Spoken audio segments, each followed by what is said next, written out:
Ada sebuah penelitian para sejarawan yang mengungkapkan agama Hindu berasal dari Nabi Nuh. Lalu agama Buddha berasal dari Nabi Zulkifli. Dan Nabi Luth adalah nama lain dari Laos, pendiri dari agama Tahu di Cina. Di video beberapa waktu lalu, kita pernah membahas tentang hubungan Buddha dan Nabi Zulkifli. Dan di video kali ini, kita akan coba membahas tentang benarkah Nabi Nuh ini punya hukum gaib dengan agama Hindu.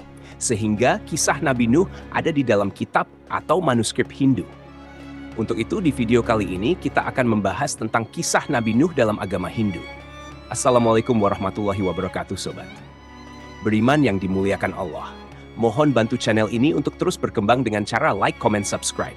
Semoga kita selalu dalam keadaan sehat walafiat dan dimudahkan datangnya rezeki dari arah mana saja. Amin ya robbal alamin. Nabi Nuh dikisahkan dalam 3 kitab suci di 3 agama, yaitu terdapat di kitab suci Yahudi, Kristen, dan Islam. Ketiga agama ini biasa disebut dengan agama Abraha atau agama Samawi. Nabi Nuh adalah nabi yang terkenal dengan banjir besarnya. Dalam agama Hindu, Nabi Nuh ini terkenal dengan sebutan Manukna.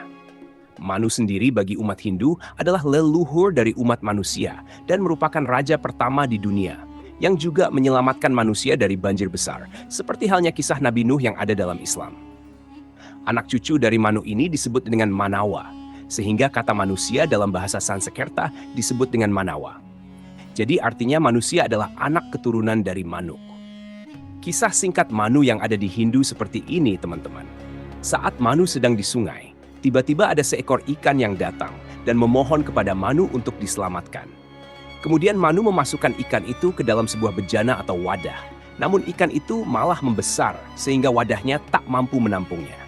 Akhirnya Manu memindahkan ke sebuah tong, namun kejadian yang sama terulang kembali.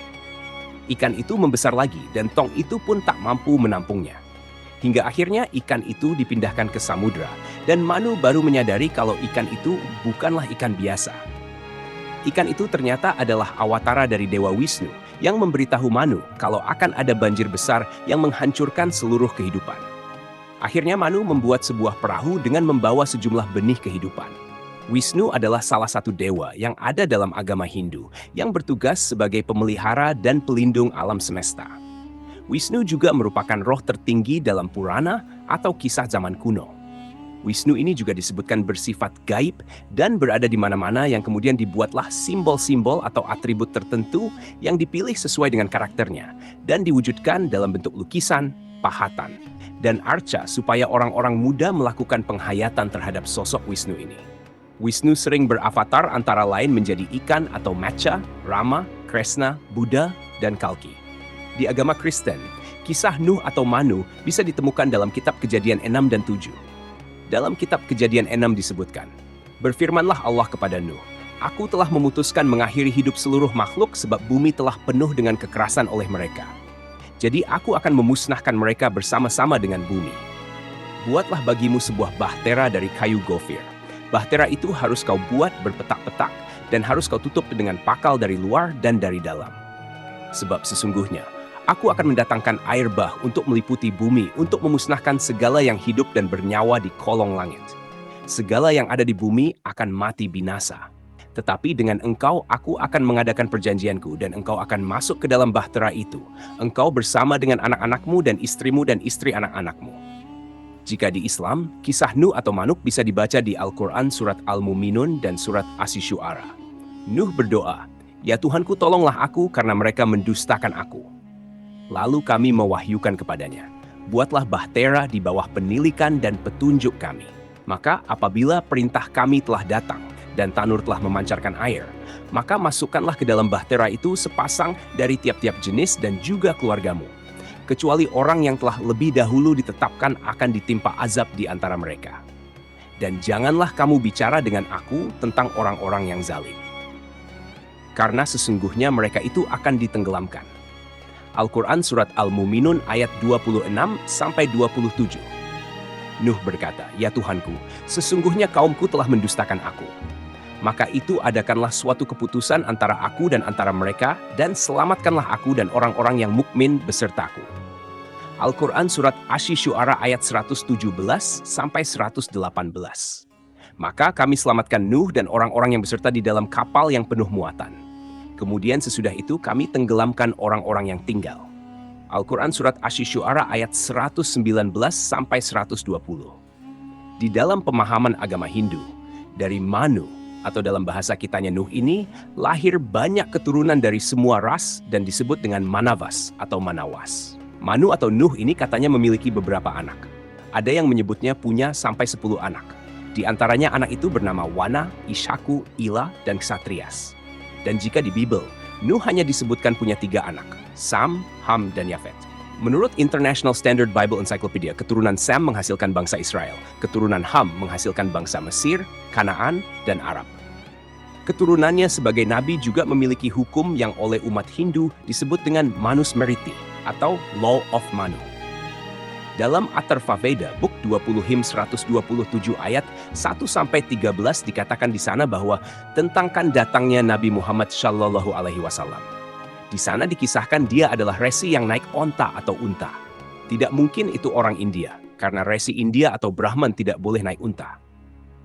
Kemudian berdasarkan Subscribe Book of the East, volume 25, menurut manusia, seperti dikatakan di sana bahwa seorang Brahman dilarang menaiki unta atau keledai. Ini tambahan sedikit. Ternyata cerita tentang Nabi Nuh dan banjir terdapat juga di dalam cerita dari Yunani kuno. Dikisahkan Prometheus menasihati anaknya Deucalion agar membuat sebuah peti. Tujuannya sebagai tempat berlindung karena akan ada banjir yang akan terjadi. Usut punya usut, bencana yang dimaksud adalah sebuah hujan yang berhari-hari dan banjir bandang yang kemudian menyusulnya. Banyak orang yang mati karena peristiwa itu, kecuali mereka yang berlindung ke gunung-gunung yang tinggi. Meskipun Deucalion tidak berlindung di tempat tinggi, namun dirinya selamat berkat peti yang telah dia buat. Setelah terombang-ambing selama berhari-hari, maka selamatlah dia dari banjir besar yang menghancurkan banyak kehidupan di bumi waktu itu.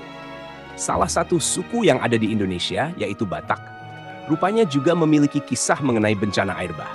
Kisah ini berhubungan dengan Naga Padoha, seekor ular raksasa yang dipercaya orang Batak zaman dahulu sebagai makhluk yang memikul bumi. Pada suatu hari, ular tersebut merasa lelah akan bebannya dan kemudian melemparkan bumi yang barat ke lautan.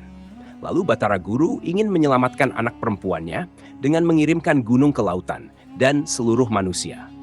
Setelah kejadian itu, bumi akhirnya diletakkan di bagian kepala sang ular raksasa agar kejadian serupa tidak terjadi kembali. Sebenarnya ada banyak kisah-kisah kuno dari beberapa daerah dan negara yang bercerita tentang banjir besar itu. Dan secara benang merah, cerita semua itu memiliki kesamaan. Hal ini membuktikan kalau peristiwa banjir bandang maha dahsyat itu memang benar terjadi pada masa lalu. Wallahu alam bisawab. Jadi itulah kisah Nabi Nuh dalam agama Hindu. Semoga kisah ini bermanfaat. Lebih dan kurangnya mohon dimaafkan. Yang benar datangnya dari Allah Subhanahu wa Ta'ala, khilaf atau keliru itu datangnya dari saya pribadi sebagai manusia biasa. Sampai ketemu di kisah-kisah seru yang penuh makna selanjutnya. Saya akhiri. Wassalamualaikum warahmatullahi wabarakatuh.